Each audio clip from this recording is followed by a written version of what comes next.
¿Qué tal amigos de Visión Global? Bueno, pues bienvenidos a su programa. Como cada lunes, pues estamos transmitiendo 11 horas en estos momentos, un minuto Ciudad de México, 18 horas, un minuto Madrid. Y bueno, pues la verdad es que muy contentos porque tuvimos un fin de semana ajetreado, sobre todo con una noticia muy importante de aquí de Latinoamérica, y es que hacen mención precisamente Argentina y Brasil, y el hecho de tener la intención de generar una moneda común, estas dos economías, tanto Brasil como Argentina, pues muy interesante porque esta tarea ya se venía haciendo en distintas partes. Mercosur, ya lo sabemos cómo se ha comportado, y la verdad es que el reto está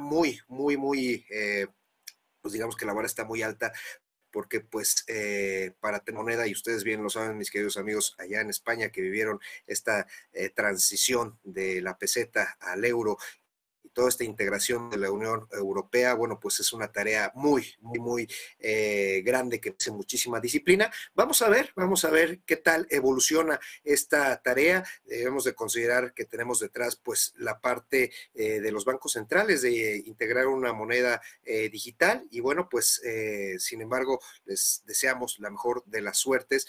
También, bueno, pues sería interesante que se integrara la región centro, que es por la parte de Venezuela, la parte de Chile, la parte sobre todo de economías como Uruguay, como Paraguay, etcétera. Vamos a ver qué tal evoluciona en los próximos meses. Sin embargo, pues bueno, como ya comentamos, esta es la noticia de la semana. Un saludo a todos nuestros amigos de allá de Brasil y de Argentina. Y por otra parte, bueno, tenemos en el tipo de cambio, les comparto cómo está evolucionando.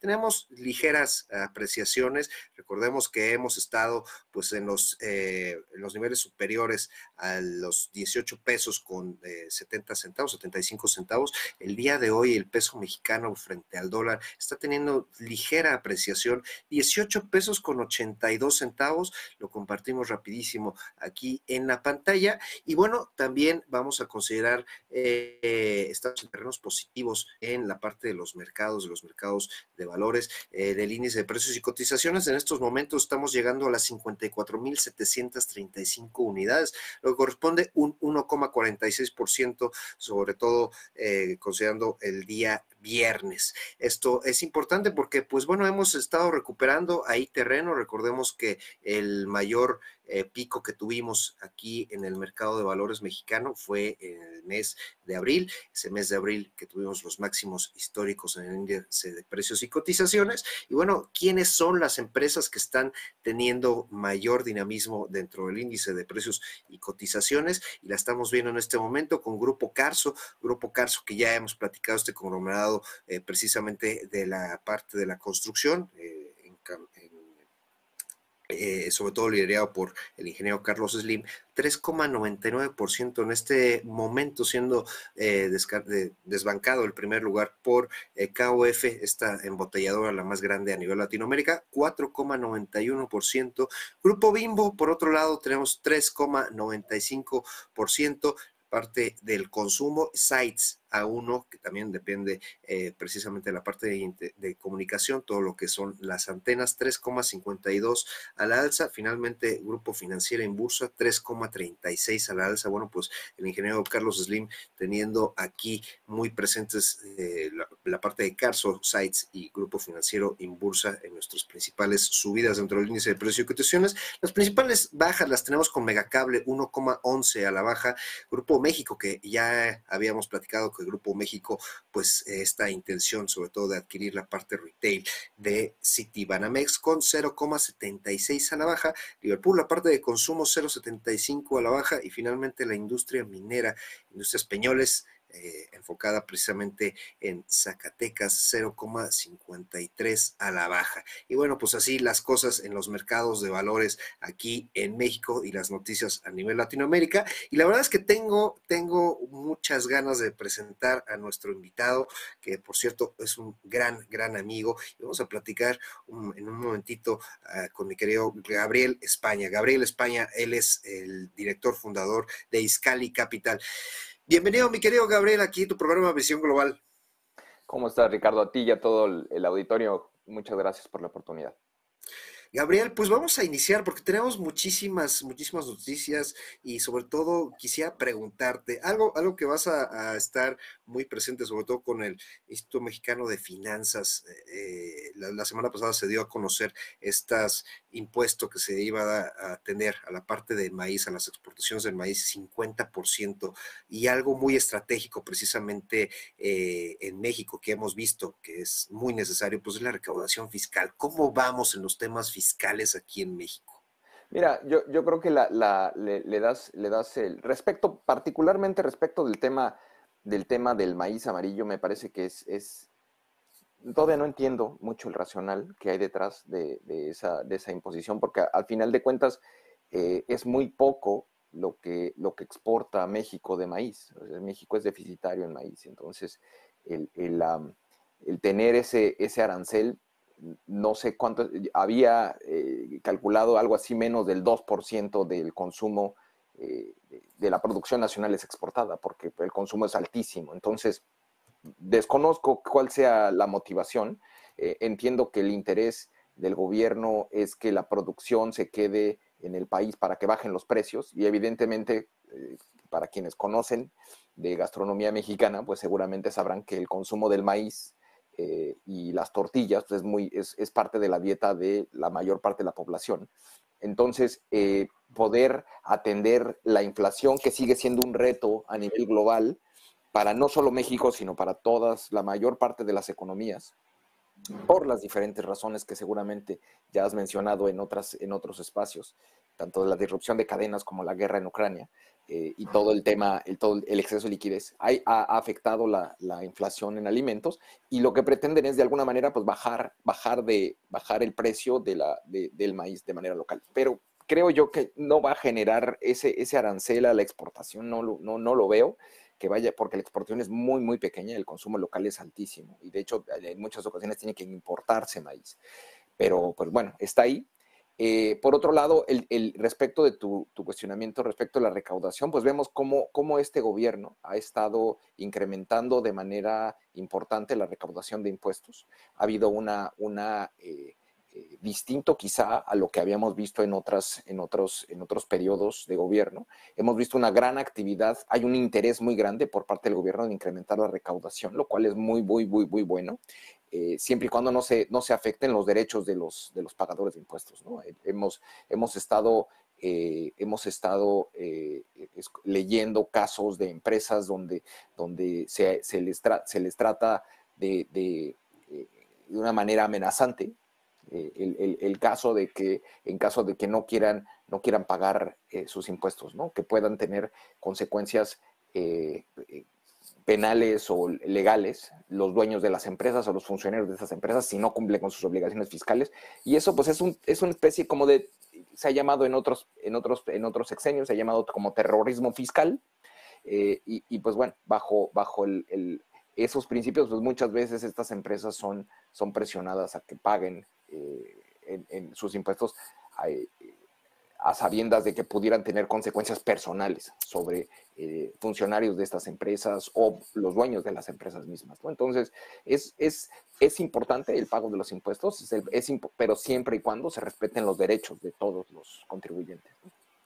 Gabriel, en este sentido, ¿cómo, desde Iscali Capital, cómo lo están percibiendo? Sobre todo que como comentas, bueno, pues esta situación se ha dado más en corporativos, pero ¿cómo lo percibe el empresario en distintos sectores, desde la pyme, desde la MIPYME, ahora sí que hasta este corporativo? ¿Cómo está recibiendo estas políticas fiscales? Mira, yo pensaría, lo más visible que tenemos son que la tensión fiscal sigue siendo a los grandes corporativos. La verdad es de que eh, el empresariado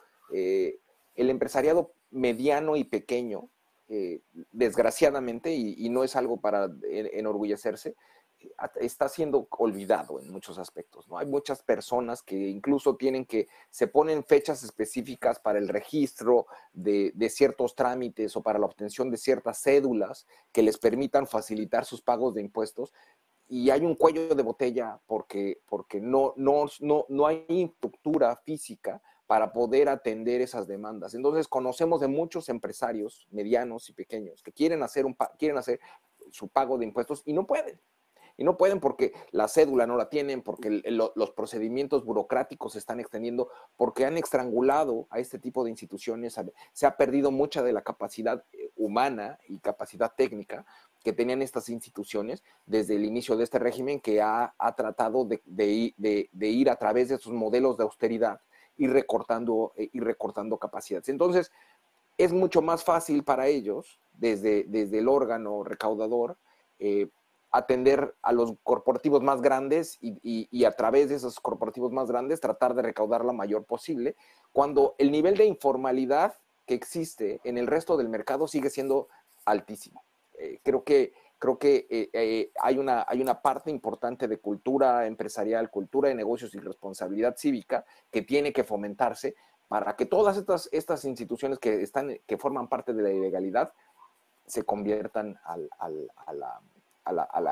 la constitución formal y que paguen sus impuestos de una manera sencilla. Desgraciadamente, el pago de impuestos en México es muy complejo. Desgraciadamente, sigue siendo un área gris donde hay intermediarios y hay sistemas que son complejos de entender y que hacen que el pagador de impuestos pues no cumpla con sus obligaciones, incluso cuando quiera hacerlo.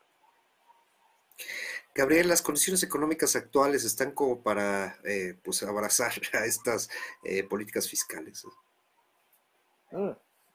Mira, yo pensaría que las condiciones económicas actuales están, a nivel global, son de incertidumbre totalmente. Recién vimos el final, hace un par de días, de la clausura del World Economic Forum en Davos, y escuchamos cómo grandes inversionistas y CEOs del mundo están reconociendo que el riesgo más alto que ven hoy en día es la incertidumbre. La incertidumbre, la verdad es de que cuando yo los escucho y pienso en la incertidumbre que vivimos los que hacemos o hemos estado haciendo negocios en mercados emergentes, pues es algo que tenemos dentro, forma parte de toda la vida. De toda la vida. Entonces, creo que en muchos aspectos, esa incertidumbre que a muchos inversionistas de mercados mucho más desarrollados que los mercados emergentes, hoy en día les preocupa, pues es así como invitarlos a darles la bienvenida al club. O sea, muchos países hemos vivido en esa incertidumbre por mucho tiempo. Creo que en temas fiscales, los temas fiscales hoy en día deberían de enfocarse hacia la promoción del crecimiento, la promoción de la inversión, el atraer una mayor cantidad de inversión y promover tecnologías y mercados que van a estar en boga en las próximas décadas, diría yo. Creo yo que el tema del cambio climático y las reformas que están ocurriendo en muchas partes del mundo para promover las inversiones y combatir acabar con la carbonización y iniciar un programa de descarbonización global, es ahí donde debería de estar la política fiscal. Si me preguntas, la recaudación y los incentivos tendrían que estar hacia ahí. Crear esquemas que permitieran que se generen esos nuevos negocios, los temas de semiconductores, las integraciones, la nueva geopolítica que nos obliga a que se encuentren oportunidades de negocios precisamente en esas vetas que están alineadas con la digitalización y el combate al cambio climático. Ahí es donde debería estar la política fiscal. Desgraciadamente en México pues, no está ocurriendo. Se está mucho del gasto público, la gran parte del gasto público, además de mantener una fuerte burocracia que de alguna manera está siendo estrangulada en muchos aspectos. Se siguen invirtiendo en programas de clientela política y de infraestructura que posiblemente generen rentabilidad en 50 años, pero en estos momentos no van a dar resultados de corto plazo. El nivel en términos de la estructura financiera del gobierno de México, el nivel de apalancamiento sigue manteniendo el grado de inversión. Sin embargo, se presentan una disyuntiva bien importante respecto de lo que mencionaba yo hace un rato, la austeridad del gasto público y la inflación. Y si no se trata de combatir la inflación incrementando las tasas, lo cual desincentiva la inversión, lo que no va a generar empleos, lo que no va a generar consumo y no va a permitir la recaudación que se está esperando, ¿no? Entonces, estamos en un momento que se van a tener que tomar decisiones importantes para encontrar ese fino balance entre austeridad e inflación, pero tienen que desactivarse esas dos bombas de tiempo para que pueda entonces sí generarse y subirse al crecimiento. No puede, creo yo, que México no puede depender únicamente del crecimiento de Estados Unidos. Tiene que empezar a pensar en su mercado interno, porque en Estados Unidos tampoco las cosas las estamos viendo que están pasando muy bien. Que viene un periodo de algunos dicen que es un aterrizaje muy suave, pero algunos otros piensan que va a haber un periodo largo de crecimiento muy bajo. Las tasas siguen subiendo en Estados Unidos, las remesas, seguramente las remesas van a ser afectadas, y las remesas hoy en día representan 4% del Producto Interno Bruto mexicano. Si eso disminuye, el gasto de esas familias que reciben ese dinero se va a disminuir. El tipo de cambio en México, entre otras, por muchas causas exógenas a la economía mexicana, se ha venido apreciando. Entonces esas familias reciben ahora menos pesos por los dólares que les mandan sus familiares, y esos familiares que están en Estados Unidos, pues están viviendo también un ambiente inflacionario con subida de tasas y en muchos aspectos con posibilidades de riesgo en el empleo. Nada más para cerrar el dato, el 30% aproximadamente de los trabajadores mexicanos que están en Estados Unidos y que mandan remesas, trabajan en la industria de la construcción. Algo así como el 15% está en la manufactura y la venta de productos. Si el consumo, si las tasas suben, el desarrollo de bienes inmuebles va a caer también. Como en cualquier otra economía, el negocio inmobiliario, la construcción es muy sensible a las tasas de interés. Si las tasas siguen aumentando o se mantienen altas, seguramente muchos proyectos que contratarían a muchos de estos mexicanos no se van a desarrollar. Y si no no va a haber cómo mandarles dinero a sus familias en México. Entonces, creo yo que apostar a que en Estados Unidos van a hacer las cosas correctas para que se jale la economía mexicana es una apuesta arriesgada. Y ahí lo dejaría. Gabriel, quisiera preguntarte precisamente muy relacionado, ¿no? Ahora la parte, sobre todo industrial, no sé si decirlo así, este sueño que estamos viendo, que es el dichoso nearshoring, ¿cómo lo estás apreciando? ¿Vamos a tener ese impacto con estas condiciones que nos acabas de comentar? Mira, yo creo que sí. El tema es que de un potencial de impacto que pudiera, que pudiera incrementar el volumen de exportación. Hay cifras, o sea, México tiene un cuello de botella, claramente, con la infraestructura disponible. Entonces no puede, por más atractivo que se haga, no hay suficiente infraestructura, no hay suficiente, faltan vías de comunicación, faltan tuberías de gas, el sistema eléctrico, la energía escasea. Entonces hay mucho, no ha habido inversión nueva en el desarrollo de infraestructura. Entonces nosotros mismos, en México, tenemos un cuello de botella. Entonces, que no nos va a permitir crecer el mercado potencial de exportaciones. Si capitalizáramos el 100% de la oportunidad, el crecimiento de las exportaciones mexicanas, que de por sí ya es de muchos billones de dólares, podría potenciarse incluso entre el 10 y 15% más en los próximos 20 años. Y esas son estadísticas que he estado mirando en diferentes documentos. Yo no creo que podamos capitalizar eso. Entonces, respondiendo a tu pregunta, si se van a dar esas inversiones y va a ocurrir ese incremento en las exportaciones, yo creo que sí. El tema es que no va a ser ni cercano al 10 o 15% que pudiera ser, porque precisamente tenemos un cuello de botella. Yo esperaría que en el largo plazo, también hay que pensar que el tema del nearshoring, que en mi opinión y en diferentes foros lo he mencionado, es una oportunidad es la oportunidad que vamos a ver en nuestra generación. La reconfiguración de la plataforma industrial no la vamos a este movimiento de piezas no va a ocurrir en los próximos 100 años, cuando menos.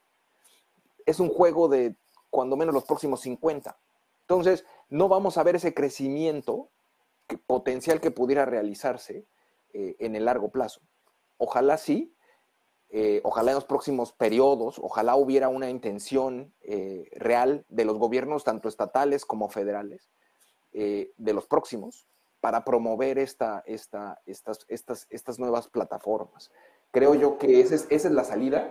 Desgraciadamente no veo muchas intenciones. Espero estar equivocado. Esperemos, Gabriel, pero bueno, quisiera preguntarte precisamente ahorita con todo el tema que acabamos de platicar. Se dio a conocer precisamente la semana pasada pues el nuevo nombramiento del subgobernador de Banco de México y quiero guiar la pregunta precisamente en este aspecto. ¿Es la especialización, la falta de especialización en las distintas instituciones aquí en México, algún riesgo para este avance, para este apetito de inversiones? Mira, este nombramiento,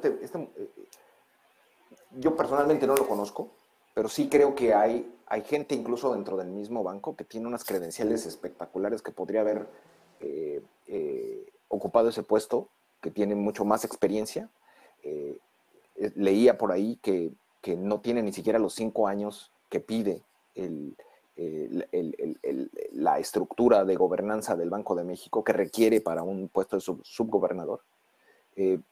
Sin embargo, lo que estamos viendo ahorita es que la rectoría, la presidenta del consejo dentro del banco, lo que quiere es tener la mayor cantidad de votos que formen parte y que puedan alinearse a la política pública del gobierno federal. Pone en riesgo la independencia, lo cual es un riesgo muy alto. Creo que si algo ha librado que la disciplina, o si algo ha sido un ejemplo, y no solamente a nivel latinoamericano, a nivel global, es la disciplina con la que se ha manejado el Banco de México de manera independiente. Creo yo que esa independencia está en riesgo al tener un voto más con este nuevo nombramiento. Las políticas públicas que pudiera proponer en lo que resta del sexenio, que son menos de 2 años, afortunadamente quedan menos de 2 años, que pudieran poner en riesgo la independencia del banco. Creo yo que en muchos aspectos lo vemos en otros órganos independientes. Vemos que hay un debilitamiento de las estructuras. Lo vemos en el INE, lo vemos en el Consejo Regular, en el SENACE, lo vemos en muchos de los rubros.